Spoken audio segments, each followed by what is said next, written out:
अर्थात जो PN junction है इसमें इलेक्ट्रिक करंट कैसे प्रवाह होता है। तो जो हमारा पीएन जंक्शन रहता है इसमें हम किसी भी एक्सटर्नल बैटरी की अनुपस्थिति में जंक्शन डायोड में कोई करंट प्रवाहित नहीं होता है। जब इस जंक्शन के एक सिरे को किसी बैटरी के पोल से कनेक्ट करके इस पर वोल्टेज लगाया जाता है तो इसमें इलेक्ट्रिक करंट प्रवाहित होती है। अर्थात तो जो हमारा पीएन जंक्शन रहता है इसमें जब तक हम कोई कनेक्शन नहीं करते तब तक कोई भी करंट का फ्लो नहीं होता। जब हम इसे बैटरी के टर्मिनल से जोड़ते हैं तभी करंट का फ्लो होता है। तो पीएन जंक्शन डायोड पर वोल्टेज को बैटरी से दो प्रकार से जोड़ा जा सकता है। अर्थात जो हमारा पीएन जंक्शन रहता है इसको हम बैटरी के जो बैटरी रहती है उससे दो प्रकार से जोड़ सकते हैं। तो ये जो दो प्रकार है ये या इसकी हम दो तरीके से बाइसिंग करा सकते हैं। तो ये दो बाइसिंग हमारी हैं। पहली बाइसिंग है फॉरवर्ड बाइसिंग और दूसरी बाइसिंग है रिवर्स बाइसिंग। अर्थात हम बैटरी को दो तरीके से जोड़ सकते हैं, तो फॉरवर्ड बाइसिंग में और एक रिवर्स बाइसिंग में। अब जानते हैं फॉरवर्ड बाइसिंग क्या होता है या फॉरवर्ड बाइसिंग किस तरीके से होती है। तो अब जानते हैं फॉरवर्ड बाइसिंग के बारे में। तो जब हम पीएन जंक्शन डायोड को के पी रीजन को बैटरी के पॉजिटिव सिरे से और एन रीजन को बैटरी के नेगेटिव सिरे से, अर्थात जो यहाँ पे हमारी बैटरी दिखाई दे रही है ये हमारा पीएन जंक्शन हो गया। तो पी जंक्शन के पी सिरे को पी सिरा ये हो गया, तो इसका कनेक्शन हम बैटरी के पॉजिटिव टर्मिनल से, और एन सिरा ये है, एन सिरे को हम नेगेटिव टर्मिनल से जोड़ते हैं। तो इस तरीके से जो बाइसिंग होती है अर्थात इनमें जो करंट का फ्लो कराया जाता है वो हमारी फॉरवर्ड बाइसिंग कहलाती है। तो यह हमारी फॉरवर्ड बाइसिंग कहलाती है। इस स्थिति में जो हमारा पी है, पी से एन की ओर एक एक्सटर्नल इंटरनल इलेक्ट्रिक फील्ड ई स्थापित हो जाता है। अर्थात पी से एन की तरफ एक एक्सटर्नल इंटरनल इलेक्ट्रिक फील्ड रहता है जिससे क्या होता है, इससे holes electric field E field internal electric field E I से अधिक पावरफुल होती है।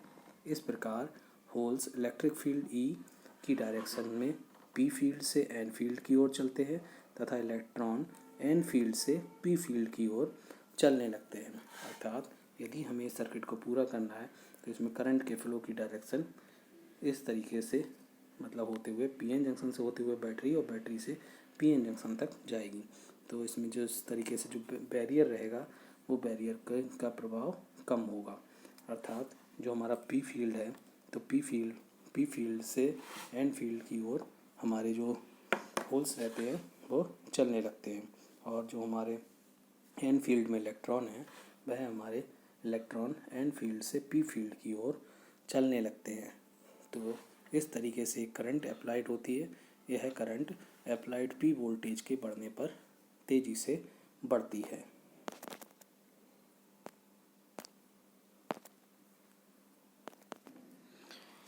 एक बार फिर से समझने की कोशिश करेंगे।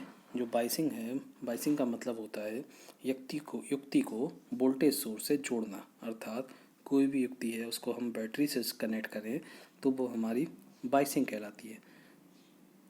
तथा जो हमारा पीएन संधि है इसकी फॉरवर्ड बाइसिंग में हम यदि डायोड के पी क्षेत्र को बैटरी के धनात्मक सिरे से और एन क्षेत्र को बैटरी के ऋणात्मक सिरे से कनेक्ट करते हैं तो हमारा यह जो डायोड रहता है पीएन संधि डायोड, यह हमारा फॉरवर्ड बाइस में कनेक्ट हो जाता है।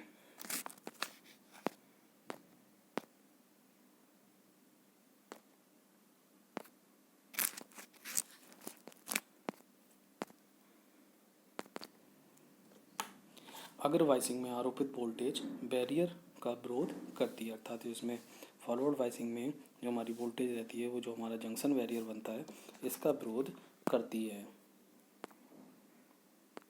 क्या हो गया?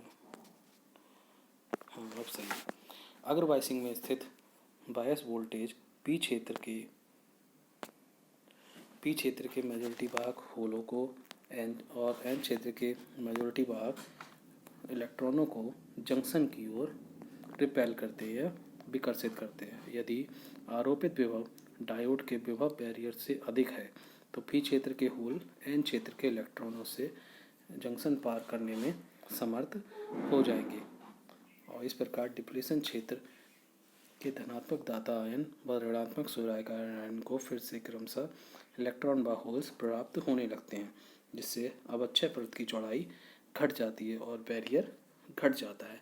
अर्थात जब हमारे पी फील्ड से होल्स इधर जाते हैं और एन फील्ड से इलेक्ट्रॉन इधर जाते हैं तो जाने से क्या होता है कि जो ये जंक्शन रहता है जहाँ पे डिप्लीशन परत रहती है इसकी चौड़ाई घट जाती है और एन फील्ड के इलेक्ट्रॉन पी फील्ड की ओर और पी फील्ड के होल्स एन फील्ड की ओर जाने लगते हैं।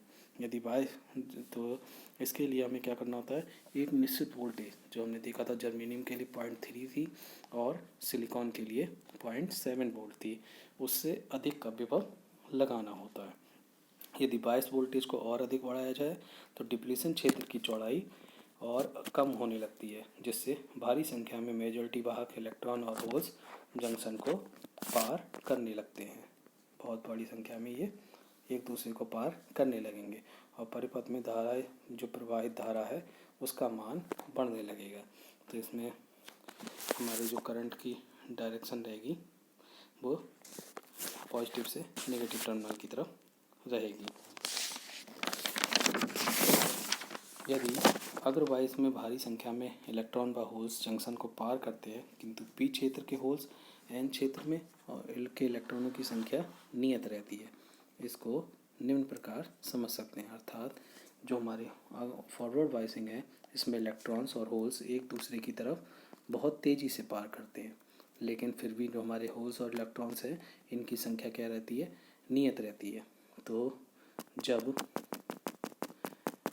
पी क्षेत्र के होल्स जब पी क्षेत्र से एन क्षेत्र में जाते हैं तो वहाँ से इलेक्ट्रॉनों से संयोग करते हैं। तो जब यहाँ पे आके इलेक्ट्रॉनों से संयोग करते हैं तो पी क्षेत्र के एक होल की एन क्षेत्र के और एन क्षेत्र में एक इलेक्ट्रॉन की कमी हो जाती है, क्योंकि जब यहाँ पे आके कह रहा तो ये उदासीन हो गए।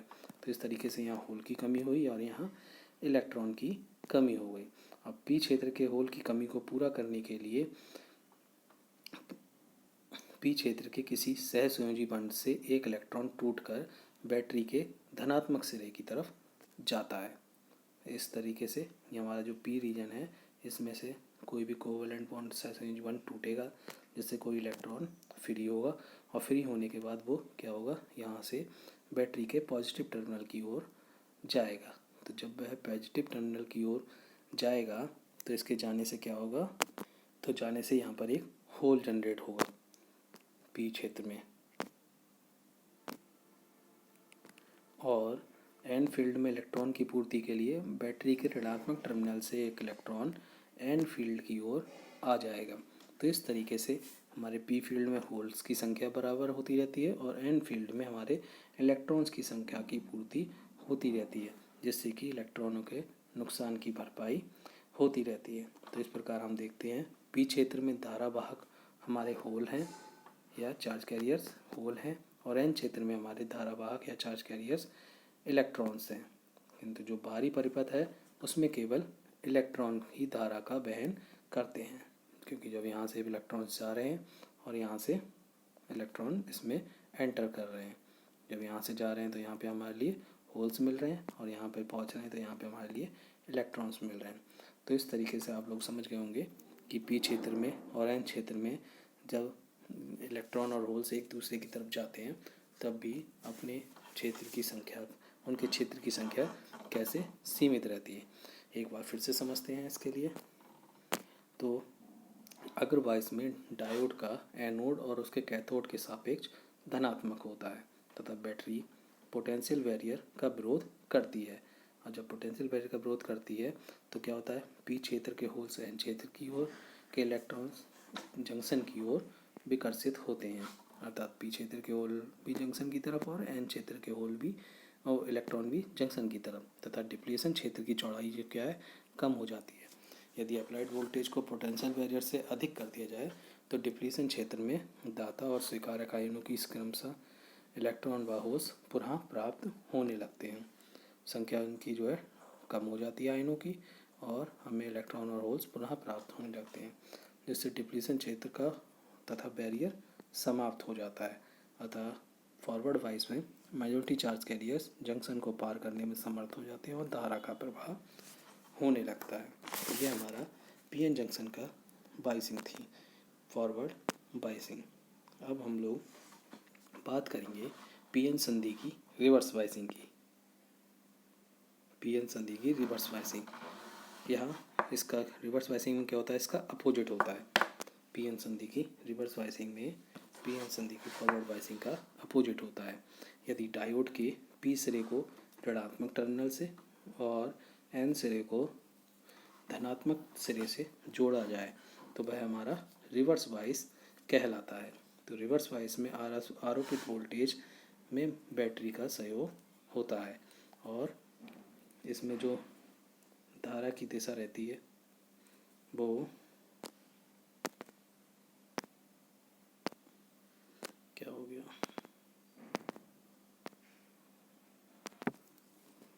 बैरियर के समान दिशा में होती है। तो उत्क्रम बायस में जो हमारा बायस वोल्टेज का पी क्षेत्र के मेजॉरिटी भाग होल्स और एन क्षेत्र के मेजॉरिटी भाग इलेक्ट्रॉन्स को जंक्शन के विपरीत दिशा में जंक्शन के विपरीत दिशा में अट्रैक्ट करते हैं, आकर्षित करते हैं। इससे जंक्शन के आसपास के क्षेत्र में मुक्त आवेशों से विहीन दाता व स्वीकारक आयनों की संख्या बढ़ जाती है। तो इस तरीके से ये जो हमारे इलेक्ट्रॉन हैं वो और ये होल्स हैं, ये एक दूसरे की तरफ आकर्षित होते हैं, अर्थात हमारा पी टाइप नेगेटिव साइड की तरफ आकर्षित और एन टाइप के इलेक्ट्रॉन हमारे पॉजिटिव की तरफ, क्योंकि होल्स में हमारा पॉजिटिव चार्ज होता है और इलेक्ट्रॉन्स पर हमारा नेगेटिव चार्ज होता है। इससे अवच्छय क्षेत्र जो हमारी रहती है डिप्लीशन लेयर, इसकी भी चौड़ाई क्या है, बढ़ जाती है और बैरियर बढ़ जाता है। अब मेजॉरिटी वाहकों का जंक्शन पार करना संभव नहीं हो पाता। यदि रिवर्स बाइस में मेजॉरिटी वाहक जंक्शन पार नहीं कर पाते तो धारा शून्य होनी चाहिए, क्योंकि ये इस तरफ को सिकुड़ गए और ये इस तरफ को सिकुड़ गए। तो इनमें जब जंक्शन पार नहीं होगा तो क्या होगा, करंट के फ्लो की डायरेक्शन नहीं बनेगी और ये जो धारा है वो शून्य हो जाएगी। लेकिन ऐसा नहीं होता है। यह धारा अत्यधिक कम, मतलब जो धारा होती है यह अत्यधिक कम जो रहते हैं, इसमें माइनॉरिटी कैरियर्स रहते हैं, उनके बहने के कारण होती है। लेकिन इसकी वैल्यू बहुत कम होती है, माइक्रो एम्पियर में होती है। जब बैरियर मेजॉरिटी भागों को तो जंक्शन पार करने से रोकता है, किंतु माइनॉरिटी भाग जो रहते हैं इसमें वह जंक्शंस को पार करते हैं। जैसा कि पहले ही बताया था शुरू में कि जो बैरियर बन जाता है तो हमारे जो माइनॉरिटी वायर्स रहते हैं वो अपोजिट चार्ज वाले रहते हैं। पी टाइप में जैसे होल्स हैं तो उसमें माइनॉरिटी कैरियर्स हमारे इलेक्ट्रॉन्स होते हैं और एन टाइप में हमारे इलेक्ट्रॉन हैं तो उसमें माइनॉरिटी कैरियर्स हमारे होल्स होते हैं। तो इस तरीके से ये जो माइनॉरिटी चार्ज कैरियर्स रहते हैं इनके ये जंक्शन को पार करते हैं और इनके जंक्शन को पार करने से करंट का फ्लो होता है और बैटरी का सर्किट पूरा होता है, जिससे करंट बहती है। अर्थात माइनॉरिटी वाहकों के कारण ही रिवर्स बायस डायोड में धारा प्रवाहित होती है। ये अल्पसंख्यक वाहक होते हैं या माइनॉरिटी कैरियर्स होते हैं, इनकी संख्या क्या होती है, बहुत कम होती है। इसीलिए रिवर्स धारा का मान भी बहुत कम होता है। तो सिलिकॉन के लिए जो होता है ये 10⁻⁻⁹ एम्पियर होता है, जबकि जो जर्मेनियम के लिए होता है 10⁻⁻⁶ एम्पियर। तो इस धारा को हम रिवर्स सैचुरेशन करंट भी कहते हैं, अर्थात उत्क्रम संतृप्त धारा। इसके बाद आता है रिवर्स संतृप्त धारा। अब इसमें ताप के कारण भी रहते हैं माइनॉरिटी कैरियर्स, ये हमारे उत्पन्न होते हैं। ताप स्थिर रहने पर जो हमारी रिवर्स सैचुरेशन करंट है वो कांस्टेंट रहती है, लेकिन जैसे ही हम इसका ताप बढ़ाते हैं तो हमारे माइनॉरिटी चार्ज कैरियर्स की संख्या बढ़ने लगती है। तो बायस वोल्टेज को बढ़ाने पर इसके मान में कोई परिवर्तन नहीं आता, लेकिन यदि ताप को हम बढ़ाएं तो यह धारा तेज़ी से बढ़ने लगती है। और सिलिकॉन और जर्मेनियम के लिए 7% प्रति डिग्री सेंटीग्रेड तक बढ़ जाती है। दूसरे शब्दों में कहा जाए तो यह प्रत्येक 10 डिग्री सेंटीग्रेड ताप बढ़ाने पर दोगुनी होती जाती है। अर्थात जो माइनॉरिटी कैरियर्स हैं, इस मतलब जो प्लेट्स हैं पीएन जंक्शन की, इनके हम प्लेट्स का ताप अगर हम बढ़ाते चले जाएँ इसके, जिससे कि बैंड्स टूटने लगेंगे, बंध टूटने लगेंगे,